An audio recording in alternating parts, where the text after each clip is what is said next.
갈라디아서 6장 1절부터 18절까지 보시겠습니다. 형제들아, 사람이 만일 무슨 범죄한 일이 드러나거든 신령한 너희는 온유한 심령으로 그러한 자를 바로잡고 내 자신을 돌아보아 너도 시험을 받을까 두려워하라. 너희가 짐을 서로 지라. 그리하여 그리스도의 법을 성취하라. 만일 누가 아무것도 되지 못하고 된 줄로 생각하면 스스로 속임이니라. 각각 자기의 일을 살피라. 그리하면 자랑할 것이 자기에게만 있고 남에게는 있지 아니하리니 각각 자기의 짐을 질 것임이니라. 가르침을 받는 자는 말씀을 가르치는 자와 모든 좋은 것을 함께하라.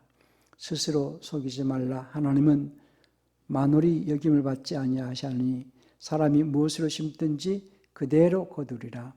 자기의 육체를 위해 심는 자는 육체로부터 썩어진 것을 거두고 성령께 심는 자는 성령께로부터 영생을 거두리라. 우리가 선을 행하되 낙심하지 말지니 피곤하지 아니하면 때가 이름에 거두리라. 그러므로 우리는 교회에 있는 대로 모든 이에게 착한 일을 하되 더욱 믿음의 가정들에게 할지니라. 내 손으로 너에게 이렇게 큰 글자로 쓴 것을 보라. 무릇 육체의 모양을 내려 하는 자들이 억지로 너희로 할례받게 함은 저희가 그리스도의 십자가를 인하여 핍박을 면하려 함뿐이라. 할례받은 저희라도 스스로 율법을 지키지 아니하고 너희로 할례받게 하려 하는 것은 너희의 육체로 자랑하려 함이니라. 그러나 내게는 우리 주 예수 그리스도의 십자가 외에 결코 자랑할 것이 없으니 그리스도로 말미암아 세상이 나를 대하여 십자가에 못 박히고 내가 또한 세상을 대하여 그러하니라. 할례나 무할례가 아무것도 아니로되 오직 새로 지음을 받는 것이 중요하니라. 무릇 이 규례를 행하는 자에게와 하나님의 이스라엘에게 평강과 긍휼이 있을지어다. 이후로는 누구든지 나를 괴롭게 말라. 내가 내 몸에 예수의 표를 가졌노라. 형제들아, 우리 주 예수 그리스도의 은혜가 너희 심령에 있을지어다. 아멘.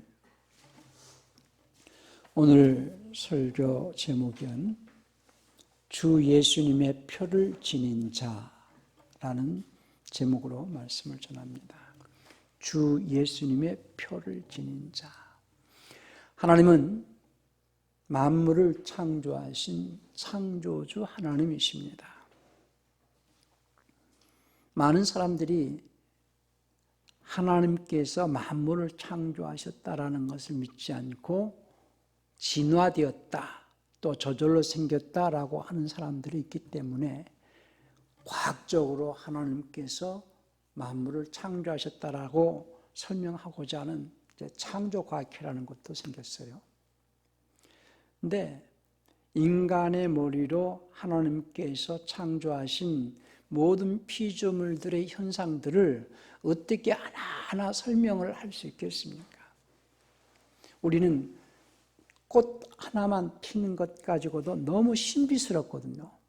이게 어떤 원리로 어떻게 피어져 가는가라는 것을 어떻게 인간의 머리로 그것을 설명해 가면서 그 꽃에 대해서 얘기할 수 있겠는가? 그러니까 하나님께서 만물을 창조하시고 사시사철을 운행해 가시면서 우주를 지금도 운영을 하시는 그 하나님의 그 놀라운 신비, 그 놀라운 그 하나님의 능력을 그냥 믿는 거예요. 만물은 하나님이 창조하셨다는 걸 믿는 거예요. 그걸 일일이 인간의 머리로 과학적으로 설명을 다 할 수 있겠느냐는 거예요. 그건 불가능한 겁니다. 그냥 신비예요. 우리가 어린아이가 태어나는 것, 강아지가 이렇게 나오는 것 너무 신비스럽잖아요. 어떻게 저렇게 생명이 나올 수 있는가? 그 다 신비거든요.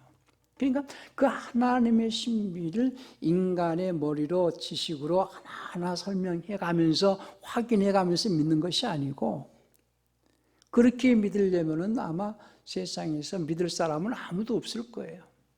모든 것들이 어떤 인간의 머리로 이해되어지고 그 이론이 맞고 확인되어서 입증되어져 가지고 하나하나 그렇게 설명돼서 믿게 된다면은 믿을 사람은 아무도 없을 거예요. 놀라우신 하나님의 그 창조의 능력과 그 창조된 피조물들의 그 역사들은 신비해요. 그냥 우리는 하나님께서 만물을 창조하셨구나라는 것을 믿는 거예요. 그런데 왜 하나님께서 만물을 창조하셨을까? 어떤 목적으로 창조하셨을까? 그래서 그분이 창조하신 목적이 무엇인가를 깨닫고 그분이 지으신 그 목적에 따라서 피조물들은 존재해야 한다. 그래야만이 그 피조물들의 가치가 있는 것이다. 그것을 인정하는 거잖아요. 그러면 하나님께서 만물을 창조하셨을 뿐만이 아니고 우리 사람도 지으셨어요. 그걸 인정한다 이거예요. 내 어머니, 내 어머니의 어머니, 내 어머니의 어머니의 어머니 쭉 올라가다 보니까 인간 원숭이가 진화돼 가지고 됐고, 원숭이는 아메바가 진화돼 가지고 됐고, 그게 아니고 하나님께서 하나님의 형상과 모양을 따라 사람을 지으셨구나. 하나님께서 우리 사람을 지으셨구나 라는 것을 성경은 기록을 하고 있어요. 그러니까 성경은 또 누가 썼는가 또 이것도 또 궁금해지잖아요. 그래서 성경은 하나님께서 하나님의 거룩한 사람들을 감동해서 하나님이 기록하셨다라고 또 우리는 성경을 또 하나님이 기록하셨다는 걸 믿는 거예요. 그러니까 성경은 인류의 기원부터 시작해서 역사를 운행해 가시는 하나님께서 마지막 때는 어떻게 세상을 마감을 하신다라는 것을 기록을 했기 때문에 성경은 인류의 시작부터 끝까지 모든 그 과정을 설명을 하고 있거든요. 우리는 하나님은 만물을 창조하신 분이시요. 두 번째는 하나님께서 인간도 하나님의 형상과 모양을 따라 지으셨다는 걸 믿는 거예요. 그러면 하나님께서 왜 만물을 창조하시고 인간을 하나님의 형상과 모양을 따라 지으셨을까? 그것은 만물을 창조하시기 전에 계획하신 하나님의 계획이 있었는데 그 계획은 영원히 영광받게 합당하신 하나님의 왕국을 건설하시려고 만물을 창조하셨고 그 왕국 건설의 동참자로 또 그 왕국의 상속자로 우리 사람 속에서 하나님의 아들들이 태어나게 하실 목적으로 하나님께서 우리 인간을 지으셨다. 그러니 인간이 이 땅에서 존재하는 이유, 첫째는 하나님의 왕국 건설을 위하여서 지으셨기 때문에 그 왕국 건설의 동참자로 살면서 그 왕국의 상속자로서 내가 하나님의 아들로 부활하는 것을 목적으로 살아가는 것이 인간이 존재의 이유다라는 것을 깨달은 자가 하는 생활이 신앙생활이에요. 그냥 종교생활로 교회당을 드나드는 자들이 아니라 하나님께서 만물을 창조하신 목적이 있었고 인간을 창조하신 목적이 무엇인가를 깨달은 자. 그래서 하나님께서 사람을 지으시고 그 사람으로 오셔서 하나님의 아들로 부활하신 분이 예수님이시거든요. 그러니까 예수님은 만물을 창조하신 창조주이시면서도 그분이 사람을 지으실 때에 사람을 지으신 목적은 그 사람 속에서 자신이 하나님의 아들로 부활하시려고.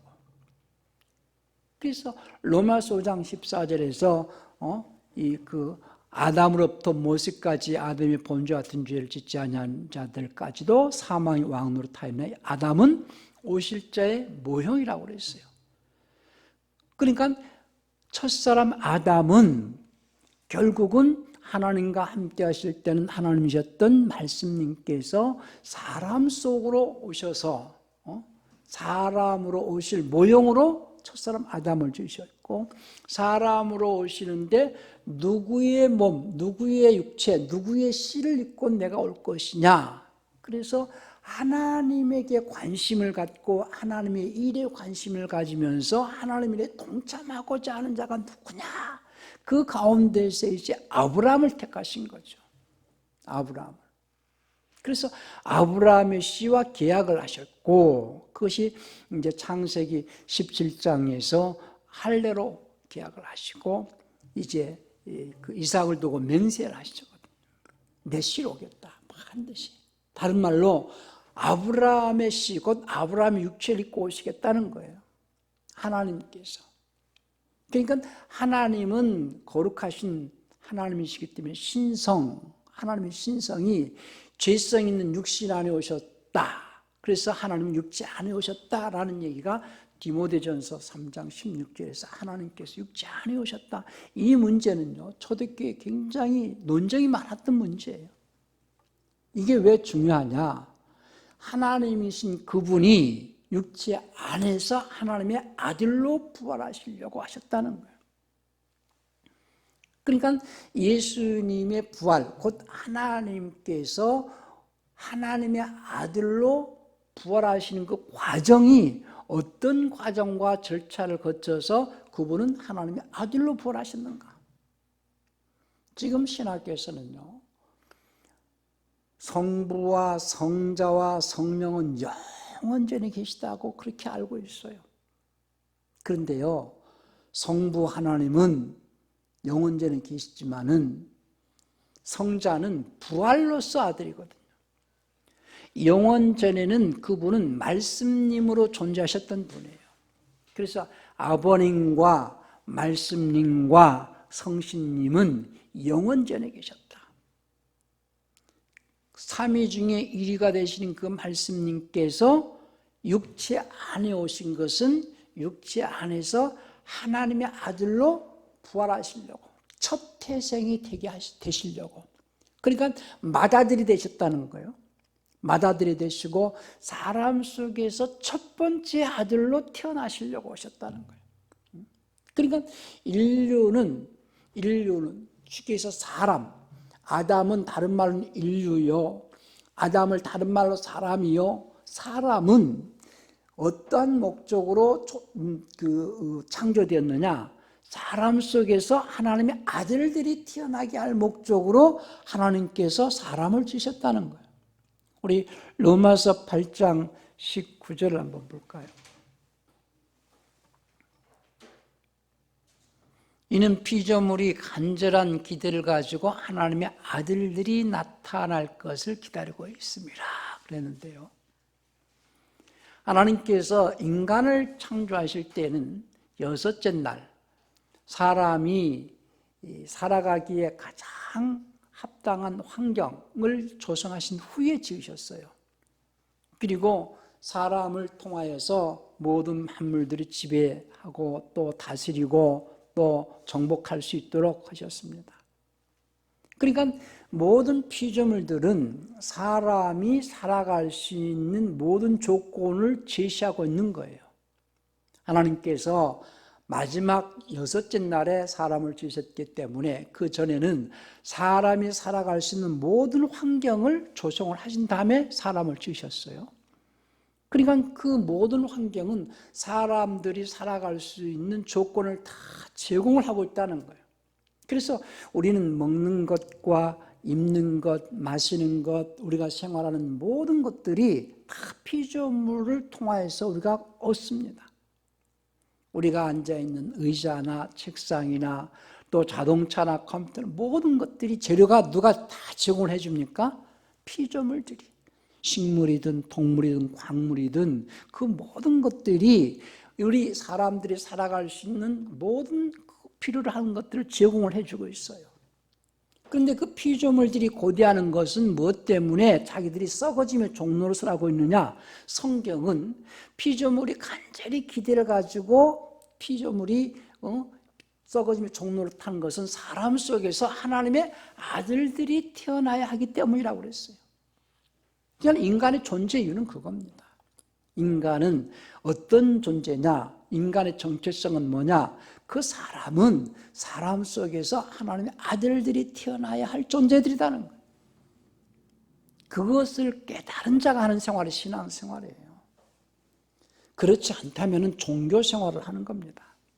내 자신이 이 땅에 존재하는 존재 이유, 육체라는 그 썩어 없어질 고깃덩어리를 입고 있는 이유는 육체 안에 있는 동안에 곧 인생 속에서 내 자신이 하나님의 아들로 거듭나서 하나님의 아들로 부활하려는 목적을 가지고 나는 존재하고 있다. 그러기 위하여서 나는 거듭남이 어떤 것인가를 잘 알아야 될 것이고, 그 거듭남은 말씀으로 거듭나야 된다라는 것을 깨달은 자, 그리고 그 말씀으로 거듭난다는 것이 무엇이고, 또 육의 몸을 입었으니 영의 몸을 입을 것이다라는 그 소망 속에서, 부활의 소망 가운데서 우리는 준비하는 생활이 신앙생활이거든요. 그러면은 세상 사람들은요, 물질에 또는 집에 여러 가지 관심을 갖는 게 많습니다. 그리고 그들은 자기가 듣고 싶은 것, 보고 싶은 것에 관심이 많듯이 우리 그리스도인들이 가장 관심을 가져야 될 것은 뭐냐? 내가 거듭나는 삶을 살아야 되기 때문에 거듭남이 무엇인지, 그 거듭남은 뭘로 거듭나는 것인지, 우리는 말씀으로 거듭나기 때문에 말씀에 관심을 많이 가져야 함에도 불구하고 말씀에 무관심해요. 말씀이 바꿔졌다, 말씀이 빠졌다, 말씀이 변개됐다, 이런 얘기를 들어도 별로 관심이 없는 사람들, 이 사람들은 천국을 믿지 않는 사람들이에요. 영생에 대한 소망이 없는 사람들이에요. 말로는 소망이 있다고 말은 하는데 영생에 대한 소망이 있다면 관심을 가지라는 거예요. 생명 얻는 것에 관심을 가지라는 거예요. 성경을 기록하신 목적은 예수님이 그리스도이시고 하나님의 아들이신 것을 믿게 하는 것과 그 이름을 힘입어 생명 얻게 하는 문제에 있거든요. 그런데 그 생명은 말씀으로 주시기 때문에 베드로는 요한복음 6장 68절에서 주의 영생의 말씀이 계시오며 우리가 누게로 가오리까. 다른 사람은 다 주님을 떠난다 할지라도 우리는 주님에게는 영생의 말씀이 있기 때문에 떠날 수 없습니다. 우리는 어떤 어려움과 고난과 또 핍박과 시련이 있다 할지라도 말씀을 붙잡고 가야 됩니다. 말씀이 내 영혼을, 내 혼을 살리는, 거듭나게 하는 생명이기 때문에. 그러니까는 그리스도인은요, 가장 관심을 가져야 하는 것이 말씀이에요.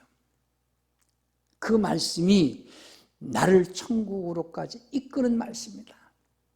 그 말씀을 붙잡고 있을 때에 성령께서 나를 이끄신다. 말씀을 붙잡고 말씀에 관심 갖고 말씀을 상고하고 말씀을 다 가까이 하려고 애를 써야 된다. 그러니까는 우리는 내 인생이 존재 이유, 내 삶의 정체성, 내 삶의 존재 이유는 육체 안에서 내가 하나님의 아들로 부활해야 한다라는 것 때문에, 그것을 믿기 때문에 처음 예수님께서 하나님의 아들로 부활하실 때는 모든 인류 가운데서 하나님의 맏아들로 부활하셨거든요. 첫 번째 아들, 모든 인간들 가운데서 하나님의 아들로 가장 먼저 부활하신 분이 예수님이세요. 그러니까 로마서 8장 29절에도 그분께서는 미리 아신 자들을 자기 아들의 형상과 일치하게 하시려고 또한 예정하셨으니 이는 그를 많은 형제 가운데서 첫 태생이 되게 하려 하심이라 그랬어요. 첫 태생. 예수님은 하나님의 아들 제일 첫 번째로 부활하신 분. 그래서 예수님은 부활의 첫 열매 이렇게 말합니다. 그러니까 예수님께서 부활하신 것처럼 나도 하나님의 아들로 부활하고자 하는 자들이 하는 생활이 신앙생활이거든요. 그러면 내가 하나님의 아들로 부활에 참여하는 자로서 내 속사람이 날마다 자라가고 있다는 것을 입증을 해야 되잖아요.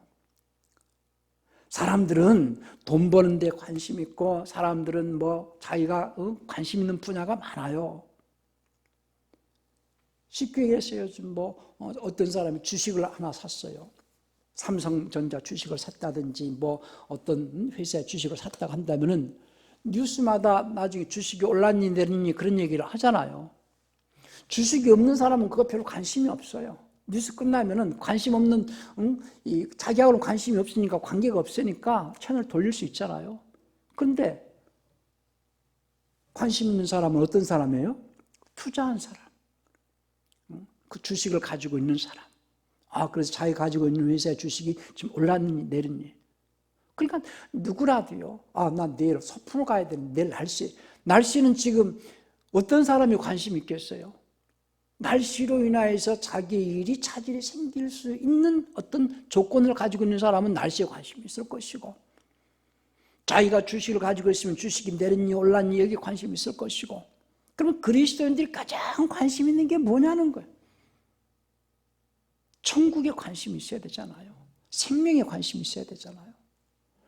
나는요, 그리스도인이 하나님의 말씀에 관심이 없다, 하나님의 말씀이 바꿔졌다, 누가 뺐다, 누가 더했다, 누가 변개시켰다, 이런 얘기를 듣고도 아무 감흥이 없어.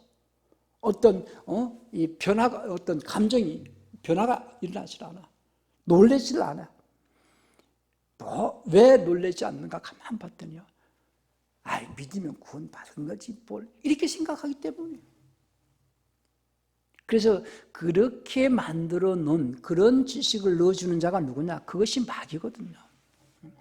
이미 예수를 믿으면 구원은 받았고 이렇게 가르치는 적그리스도의 영의 활동이 초대교회부터 시작되어가지고 지금까지 내려왔기 때문에 이제는 뭐 그런 거에 관심이 없습니다. 민감하지가 않아요. 그래서 혼에 저주받은, 양심에 화인 맞은, 전혀 감각이 없어요. 양심이 화인 맞은 자들은 말씀이 변개됐다고 해도 감각이 없습니다. 무뎌져 있습니다. 저는요, 처음에 95년도에 말씀이 바뀌었다는 거 알고요, 얼마나 떨렸는데요. 내가 죽을 뻔했구나. 얼마나 두렵고 떨리는지. 말씀이 바뀌었다는 사실과 이 말씀이 천국 가는 그 길을 막으려고 바꿨다는 그 사실 알았을 때는요, 얼마나 떨렸는지 몰라요. 얼마나 화도 나고. 그러잖아요. 우린 세상 살면서도요, 먹을 것 갖고 장난치는 게 화나잖아요. 먹을 것을 갖다가 이 고춧가루를 갖다가 톱밥에다가 빨간 물감 들여서 고춧가루 판다든지, 뭔가 이렇게 음식물에다가 뭔가 가미시켜가지고 나쁜 것을 넣어가지고 양을 불리기 위해서 판다든지, 그런 것 때문에 화나잖아요. 장난칠 일이 따로 있죠. 심지어 영생 문제 가지고 장난치는 이 마귀에 대해서 우리는 어떻게 대항을 해야 되겠는가? 그런데 교회는요, 별로 관심이 없어요. 저도 이제 한 20년, 30년 다 하다 보니까 나 지쳐가지고, 그래, 그러면 당신은 그렇게 믿으시고 가시오. 가만 보니까 하나님께서도 기다려주시는데 아주 그냥 강제적으로 하시는 것이 아니더라고요. 우리는요, 이 문제는 남의 문제가 아니고 내 문제거든요. 팍 사모해야 되고, 말씀 듣기를 사모해야 되고요. 예배도 그래요, 예배도. 제가 가만 보면은 어떤 자가 어떨 때, 내 자신이 어떨 때 내가 성령 충만하고 은혜가 있고 눈물도 나고 막 사모할 때, 아주 갈급할 때, 예배 시간도 저는 그래서 한 번만 드리지 않고 2부, 3부를 같이 드리면서 앞자리에 앉으려고 막 몸부림치고 30분 전에 막 가서 그냥 회개하고 은혜 받으려고 몸부림칠 때에, 그러니까 하나님은 사모하는 자 하는 걸 저는 알았어요. 하나님은 사모하는 자의 하나님이시다. 엘리사가 엘리야를 따르면서 그때 당대 최고의 선지자였잖아요. 다른 성도들은 엘리야 선생님을 따라다니는 것을 감히 어떻게 하나님의 능력으로 다니시는 그 선생님을 내가 따를 수 있겠는가라고 포기했지만, 엘리사는 엘리야가 여리고 가든 요단을 가든 팍 따라다니거든요. 그러니까 다른 성도들이 엘리사에게 하는 말이 어떻게 하나님의 능력으로 다니는 선생님 따라다닐 수 있겠느냐. 그래도 그 엘리사는 조용하라, 잠잠하라, 그러면서 자기 혼을 산 것에 대해서 명세가하면서 막 쫓아다닙니다. 그런데 요단을 건널 때에 엘리야가 요단을 건넌 것을 보거든요. 선지자의 겉옷을 탁 들어서 요단물을 치니까는 요단강이 갈라지고 마른 땅이 되어가지고 건넙니다. 그렇게 사모하는 엘리사를 보고 엘리야가 하는 말이 도대체 네가 나에게 뭘 하느냐. 선생님의 능력을 내가 갚기를 구합니다. 그렇게 사모하니까 하나님께서 엘리사에게 능력 주시잖아요. 우리는 종교인이 돼서는 안 됩니다. 교회당만 드나들고 왔다 갔다 하는 그런 종교인은요, 의미가 없어요. 하나님께서는 숫자를 중요하게 여기시지 않습니다. 이스라엘이 출애굽을 해서 60만 대군이, 청년들만 60만이, 그건 200~300만 명이 출애굽을 했어도요, 가나안 땅에 들어간 자는 여호수아 갈렙 두 사람뿐이라고 그랬습니다. 우리는 신앙생활을 하더라도요, 정말로 하나님의 살아계신 것을 믿고 그 살아계신 하나님 앞에 정말로 자신이 그리스도인 것을 정말 입증할 수 있는 표를 가지려고 애를 쓰셔야 됩니다. 많은 사람들이 666표에 관심이 많더라고요. 666표가 베르치빈이 아니니 뭐 이마와 손등의 표를 흔히 많이 여러 가지 그 표는 많은데요. 중요한 거는 더 중요한 게 뭐냐? 예수의 표가 있느냐는 거예요. 예수의 표. 천국을 가는 것도 중요하지만 더 중요한 건 지옥을 안 가는 게 또 중요하거든요. 666표를 받는 것이 받니 안 받니 이것보다 더 중요한 건 무슨 표를 가지고 있어야 된다고요? 예수님의 표를 가지고 있어야 해요. 그 표를 갖다가 오늘 갈라디아서 6장 17절에서 바울은 이렇게 말합니다. 이후로는 누구든지 나를 괴롭게 말하 내가 내 몸에 예수님의 표를 가졌다는 거예요. 개혁성인은 흔적을 했지요. 영업들은 마크요. 표가 있다는 거예요. 표. 우리는 그리스도인들은 무슨 표를 갖고 다녀야 됩니까? 예수님의 표를 갖고 다녀야 돼요. 근데 예수님의 표를 가지고 있느냐는 거예요.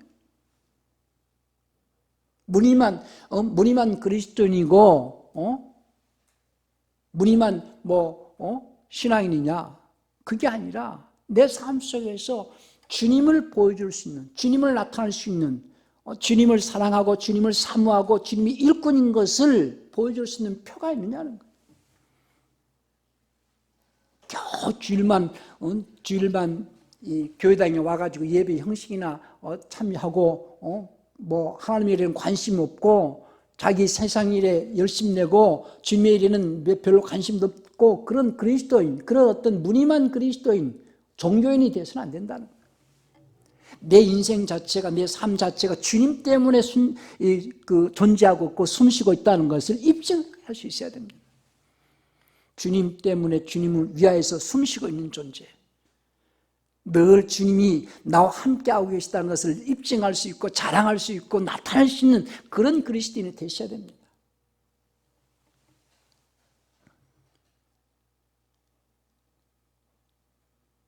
오늘도 15절에서 할례나 무할례가 아무것도 아니라 할례를 받았니 안 받았니 이게 중요한 게 아니라는 거예요.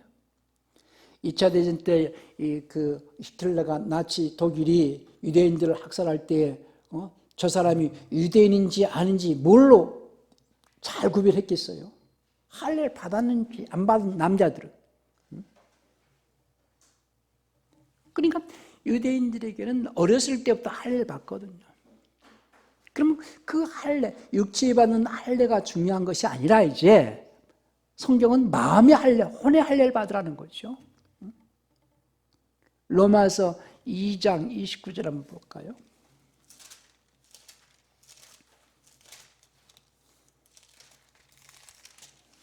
로마서 2장 29절을 보면은 오직 이면적 유대인이 유대인이며 할례는 마음이 할지니 신령 있고 의문에 있지 아니한 것이라. 그 칭찬이 사람에게서가 아니요 다만 하나님에게서니라. 마음이 할례.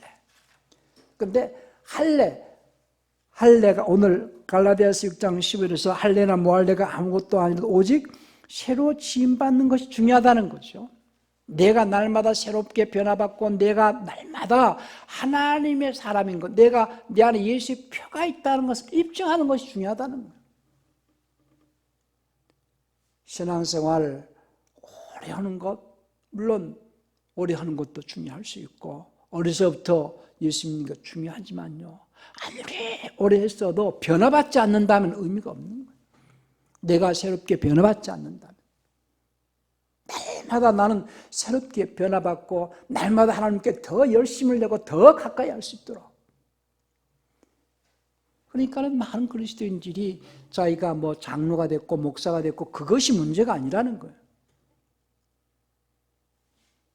오늘 바울은 자기 안에 뭐가 있다는 것을 자랑한다고요? 바울은요, 대단한 사람이었어요. 자기 스스로 자기가 고백하기를 나는 율법으로는 완전한 자다. 어려서부터 율법을 잘 지켰다는 거예요. 베냐민 지파요. 유대인이라는 거죠. 가말리엘 문화요. 최고의 그때 당시에 이 유대인들의 가장 존경한 가말리엘 문화요. 율법으로는 완전한 자요. 히브리 사람이지만 또 로마 시민권을 가지고 있어요. 자기가 나면서부터 어떤 백부장이 자기는 그 로마 시민권을 또 돈을 샀다고 그랬잖아요. 바울은 자기가 나면서부터 난 로마 사람 시민권을 가지고 태어났다는 거예요.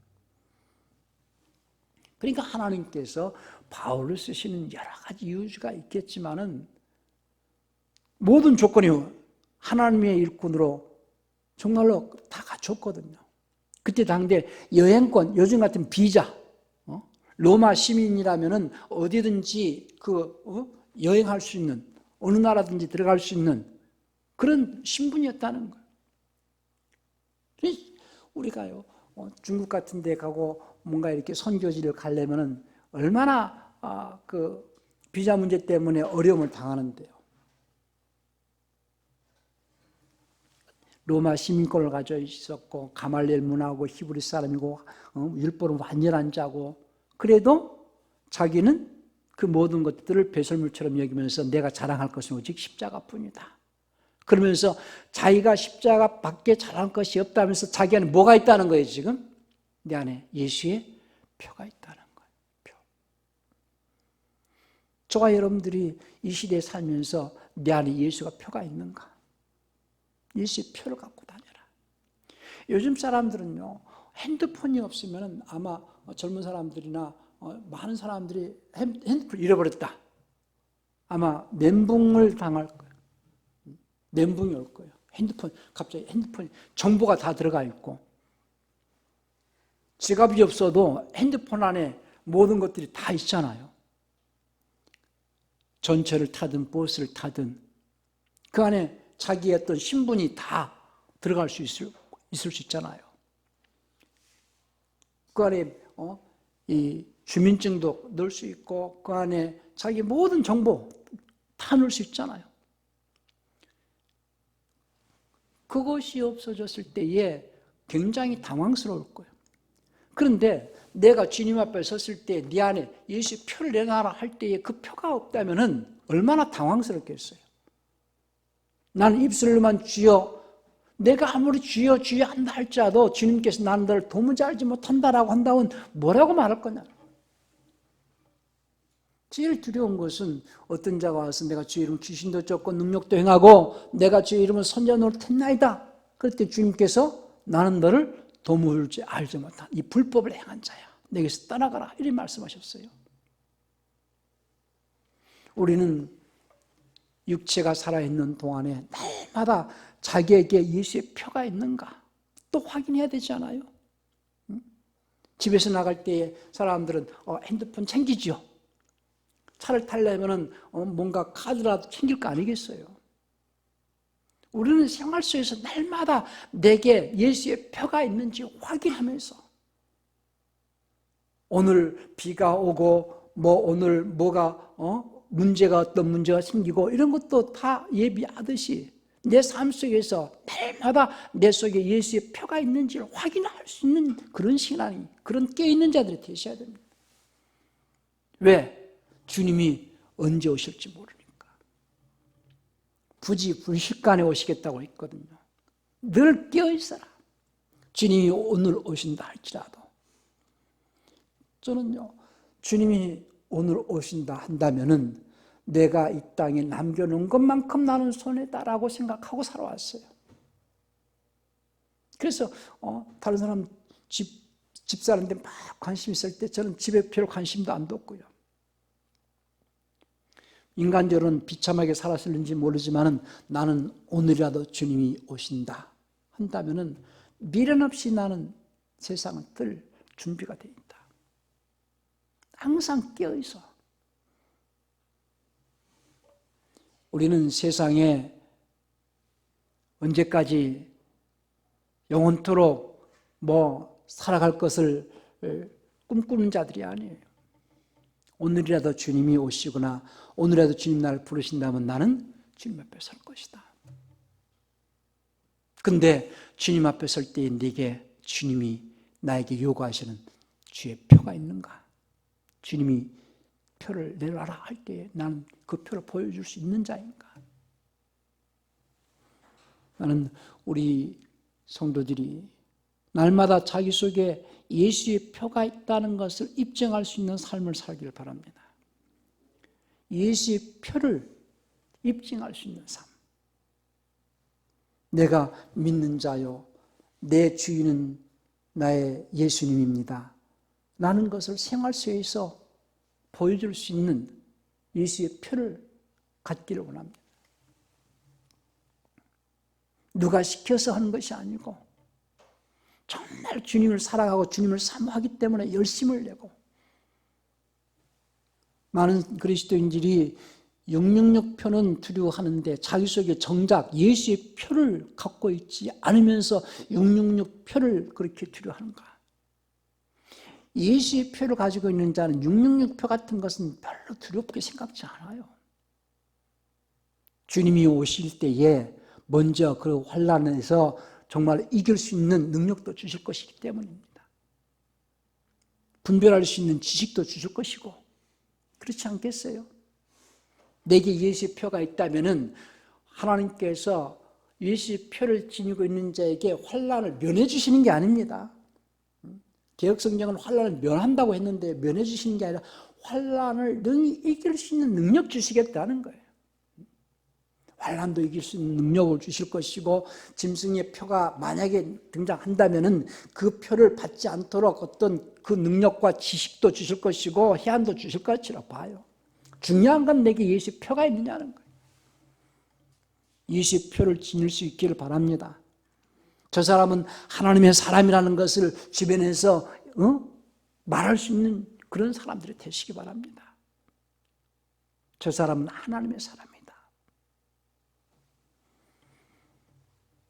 우리는 무늬만 그리스도인이 되어서는 안 될 것입니다. 형식적으로 타성에 젖어서 종교적인 그런 신앙이 아니라 진짜 크리스찬, 리얼 크리스찬으로서 예수의 표를 지니는 그런 삶이 되시길 바랍니다. 오늘 바울이 자기가 자랑거리가 뭐라고 그랬습니까? 내 안에 예수의 표를 가졌다. 예수의 표를 가졌다. 할래나 뭐할래가 중요한 게 아니다. 내 속사람이 변화받는 것, 새롭게 변화받는 게 중요하다. 게을렀다면 더 열심을 내야 될 것이고, 주님 앞에 더 가까이 하려고 애를 쓰시면서 천국이 더 가까이 갈 수 있는 그런 열심 있는 신앙인 되시기를 예수님 축원합니다.